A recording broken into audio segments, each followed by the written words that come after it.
Olá, essa é a apresentação para a 12ª semana da licenciatura em Matemática, a SEMAT, pelo Instituto Federal Goiás. Esse é o projeto de iniciação científica a Relações Geométricas da Máquina de Jensen, uma geometria para a perna de um robô quadrúpede, comigo, Luiz Gustavo, estudante de Engenharia Mecatrônica, e com o professor e orientador Cristiano Natal Tonés, também mediado pela Faculdade FIAP. Começando pela geometria, né, um tópico que está presente na sua vida escolar desde o iniciozinho, ela por si só possui tantas subdivisões que ela poderia até mesmo ter uma matéria voltada só para ela, separada do currículo que está ali na matemática, que também trata aritmética e tantas outras matérias. Bom, quando a gente está aprendendo na escola a geometria, passamos por diversas das suas subdivisões, apresentando os pontos, as retas, bom, os planos, as questões dos ângulos em relação ao plano, passamos também por conceitos da posição relativa dos pontos, tantas outras figuras que também já conhecemos, que são realmente as primeiras que são apresentadas para nós, como os quadrados, os círculos, os triângulos, e especialmente as suas características, os ângulos internos, os externos, a interação que podemos trabalhar com eles nos planos. Quando a gente passa para o sólido, então conseguimos ter ali uma visão, uma compreensão maior dessas figuras e conseguimos expandir esse conhecimento para o nosso mundo. Nesse ponto, a geometria é esse estudo para conseguirmos também trazer esse conhecimento e entender o nosso mundo, entender o mundo ao redor. O objetivo geral do nosso projeto é descrever a geometria do modelo da máquina de Jensen e aplicar a produção de pernas para o mini robô quadrúpede. Ao adotarmos o modelo da máquina de Jensen, estamos buscando também ressignificar o ensino da geometria no âmbito escolar, indo além do que seria a aplicação dos pontos, das retas, das fórmulas, dos sólidos, estudando além de transferidores e réguas, aplicando também na robótica escolar. Bom, se a gente está adotando o modelo de Jensen, a gente precisa falar quem foi Theo Jensen. Bom, Theo Jensen ele é um engenheiro e um artista plástico que, com a ajuda da computação evolutiva, ele conseguiu desenvolver uma série de segmentos que conseguisse ali mimetizar a movimentação no reino animal. Então, o estudo de tudo disso dele era uma forma de unificar engenharia e arte. Então, com um material que ele acabou escolhendo para conseguir fazer, e reza a lenda que era o único material que ele tinha disponível naquele momento, eram canos de PVC. Ele também usou fitas adesivas e colas para conseguir sustentar toda a estrutura, mas todo o estudo dele foi em cima dessa limitação de material. Então, com computação evolutiva, ele acabou estudando a possibilidade de unificar esses segmentos para a construção da escultura cinética dele, que criaria essa movimentação, e foi desenvolvendo e acompanhando a evolução desse modelo ao momento que ela tivesse maior nível de eficiência na questão de movimentação. Na questão da movimentação mesmo, então o Jensen fala que uma perna que está ali muito tempo longe do contato com o solo não é muito boa para fazer essa movimentação. Então, toda a questão da evolução está inserida na curva que a pata faz ao se movimentar, onde ela tem mais tempo em contato com o solo e menos tempo no ar. Bom, com toda essa matemática por trás da criação desses segmentos, dessa sua estrutura, nós estamos estudando justamente o modelo de Jensen, toda a questão da sua movimentação. Essa é uma representação que nós fizemos em relação ao uso do software GeoGebra, e essa é uma representação dos 11 segmentos sagrados por Jensen na criação do seu modelo. Cada um deles acaba tendo um comprimento específico que é para descrever a curva em seu nível de eficiência durante o seu estudo. Existem outros 2 segmentos que acabam não sendo materializados, que estão ali para manter a sustentação ou a posição fixo de cada ponto em relação ao eixo de movimento. O modelo de Jensen, ele tem esse círculo, e é ele que vai fazendo e está transmitindo o movimento para toda a estrutura, tal como o movimento de uma manivela enquanto ela gira para transmitir esse movimento. O ponto A, ele acaba sendo um ponto fixo em relação a C, e isso nós vamos acompanhando conforme vamos vendo as string pieces, né, as criaturas que Jensen criou usando este modelo. Então, como base do nosso estudo, nós adquirimos também um brinquedo com o modelo de uma Strand Beast, que é esse que está na tela, e a partir dele fizemos diversos estudos de como que ocorre a sua montagem, como o mecanismo de Jensen está inserido nele. Esse brinquedo, ele é uma Strand Beast em versão em miniatura, e é um dos pontos muito vantajosos no estudo de Jensen. O seu modelo, ele é tão acessível, ele acaba podendo ser reproduzido em diversos tipos de escala, que hoje nós temos diversos tipos de modelos, não só na questão de brinquedo, para a gente poder também estudar e aplicar, também trazendo ali uma chance de conseguir prototipação, até mesmo com um baixíssimo custo.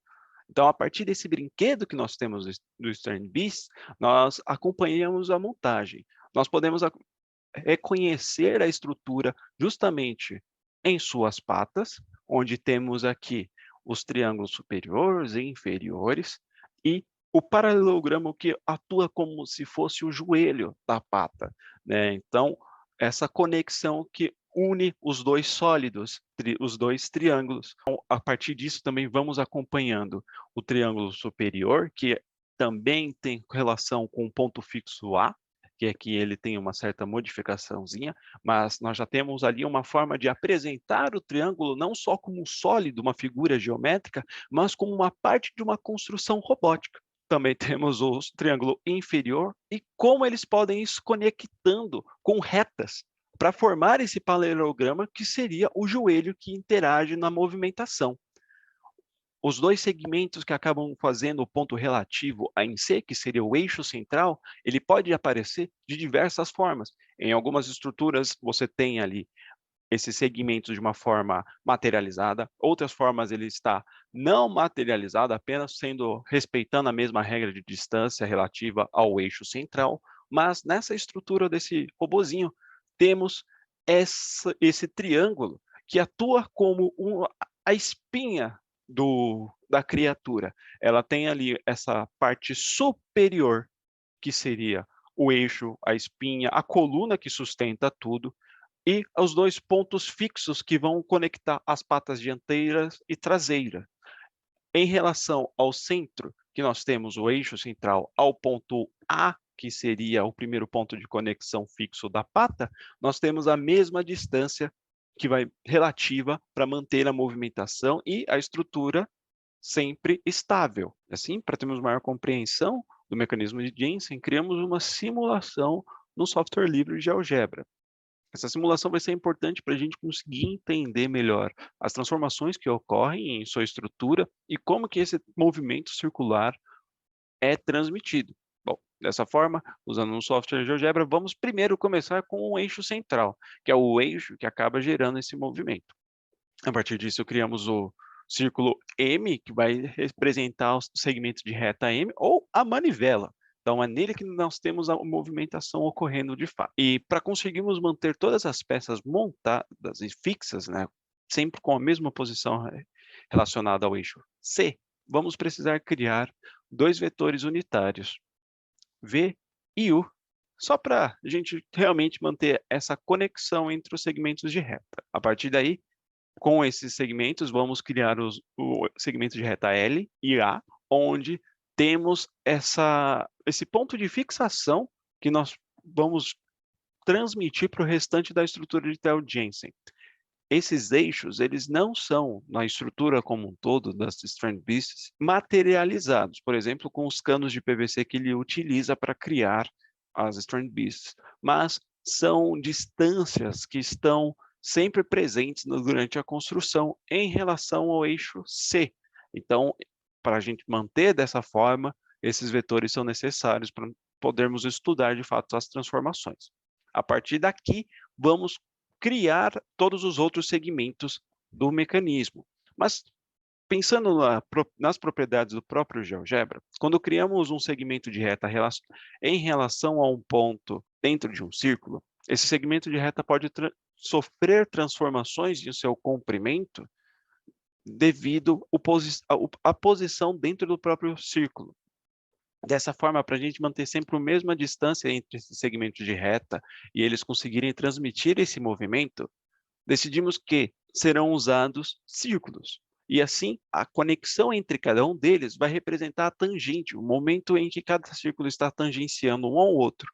Uma vez que o raio, independente do momento dentro do círculo, não se altera, vamos conseguir manter essa segurança em que a estrutura terá movimento, sofrerá transformações, mas terá sempre o mesmo comprimento em cada segmento. Sendo assim, criaremos o primeiro círculo B, que vai representar o segmento de reta B, e criaremos também o círculo C, representando o mesmo segmento de mesmo nome. Para conseguirmos fazer essa conexão dentro do eixo, criando o ponto M, ele é a manivela, que então está girando em torno do eixo C. Dentro desse ponto M, vamos criar outros dois círculos que vão representar, respectivamente, o eixo J e o eixo K. E agora podemos já ver nessas primeiras criações, esses pontos que se tangenciam, independente de onde o ponto M, a manivela, se encontra no círculo. Assim, vamos criar os momentos de tangência, que serão o ponto B1 e o ponto C2. Essas nomenclaturas estão mais relacionadas pela própria ferramenta. E assim vamos criar, de fato, os segmentos de retas que compõem o mecanismo de Jensen. Esses são os primeiros segmentos de reta para o ponto B1 e o C2, que estão diretamente conectados ao ponto M, que, de fato, transfere o movimento para o restante da estrutura. E já nesse primeiro momento temos ali as transformações, enquanto o M vai percorrendo todos os ângulos do círculo. A partir daqui temos agora vamos tirar aqui alguns desses círculos para não poluir muito, mas vamos agora criar mais círculos para conseguirmos criar de toda a construção do mecanismo de Jensen. Então, do ponto A, sendo ele um ponto fixo, mesmo em todo o movimento, A é um ponto fixo devido aos segmentos A e L. Vamos criar o círculo D para gerar o segmento de mesmo nome, e em B criaremos o círculo E para o segmento de mesmo nome. No momento que eles se tangenciam, temos o ponto D1, e agora temos a criação dos segmentos de reta, criando o primeiro triângulo que compõe a estrutura de Jensen. Esse é o triângulo superior. Do ponto D e do ponto C2, vamos criar outros dois círculos, que serão G e F, para os segmentos de mesmo nome, onde tangenciam no ponto H. Criando os dois segmentos de reta, já temos agora o quadrilátero central, que transmite o movimento para o triângulo inferior, que será a nossa próxima criação. A partir daqui, temos o ponto H e C2, então nós vamos criar os círculos I e o círculo H1, e podemos ver que nós já temos um ponto de tangência bem na parte inferior, que vai ser realmente o ponto de contato com o solo, que é o nosso ponto J. Criando os dois segmentos de retas, temos agora o mecanismo de Jensen criado. Com ele criado, temos uma forma de conseguir acompanhar todas as transformações enquanto o ponto M se movimenta. Uma curiosidade, um ponto muito importante de todo esse mecanismo é justamente os dois triângulos que criamos, o superior e o inferior. Ele é responsável ali por parte desse movimento e, diferente do quadrilátero central, que podemos chamar de um joelho, uma vez que o mecanismo de Jensen é usado em uma perna, eles são imutáveis. Seus ângulos internos, eles não alteram em comparação ao quadrilátero. E nós temos a forma como ele se compõe. Em determinados momentos, temos também novas formas que apresentam no mecanismo. Esses dois triângulos e o quadrilátero, podemos ver momentos em que temos um trapézio na própria figura do mecanismo, que são momentos chaves para o movimento do Theo Jensen.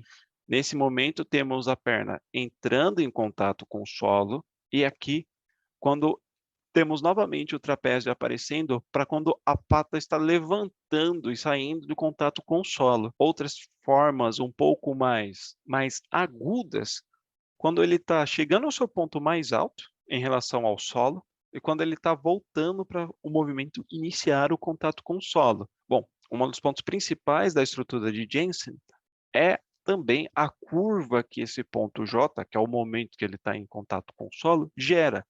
A construção desse mecanismo, toda a questão de utilizar a computação evolutiva para alcançar esse equilíbrio na construção é para que a perna consiga manter o maior tempo possível no solo e menor tempo possível no ar. Jensen descreve que uma pata que fique muito tempo longe do solo não é muito boa para descrever esse movimento. Então, com essa estrutura, nós temos esse rastro sendo criado para demonstrar essa curva que a perna descreve ao se movimentar, sendo essa também a que ele alcançou utilizando a computação evolutiva para maximizar o tempo de solo e minimizar o tempo que ele está no ar. Assim, para construirmos de fato uma Strand Beast, ou um modelo de um robô quadrúpede ou de uma criatura quadrúpede, nós podemos espelhar essa mesma pata para pata dianteira e pata traseira, e pensando numa criatura quadrúpede do lado esquerdo e do lado direito. Fizemos também uma simulação da mesma no GeoGebra, e esse é o nosso modelo da simulação para uma criatura quadrúpede usando o mecanismo de Jensen. Um ponto principal também dessa estrutura é ela conseguir criar um movimento mais natural, justamente pelas suas medidas, tornando elas assim também sagradas para o próprio Theo Jensen.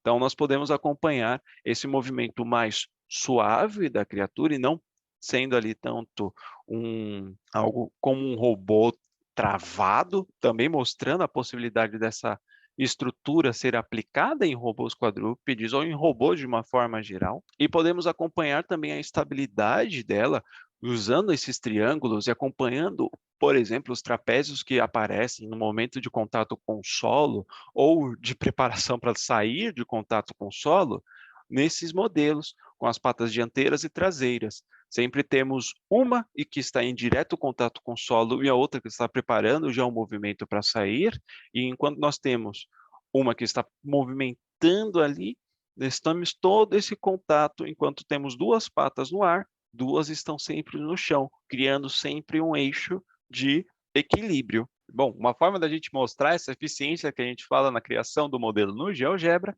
é com o próprio movimento do brinquedinho mesmo.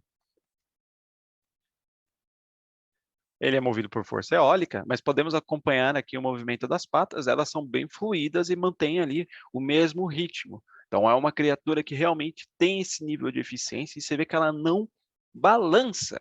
É claro, isso pode também se dar pela quantidade de patas. Esse é um brinquedo que tem 6 pares de patas, mas já acompanhando modelos de trabalhos relacionados, um robô quadrúpede, ou seja, 2 pares de patas, consegue manter o mesmo nível de equilíbrio em sua sustentação enquanto movimento, mesmo que seja uma forma eólica, que possa até mesmo gerar um pouquinho de desequilíbrio, ou mesmo um motor como um servomotor de baixo custo, gerando essa movimentação. Agora temos com as próximas etapas a modelagem 3D para também podemos aproveitar o conceito da estética do modelo de Jensen e também aproveitar os níveis de eficiência. Então, o quanto que a gente consegue alterá-la, ainda mantendo as figuras principais, como os triângulos, o paralelogramo, mas como na diferença dos pontos fixos em relação ao eixo, que podem ser ou não materializados, aproveitar e mudar esse design em outros níveis também.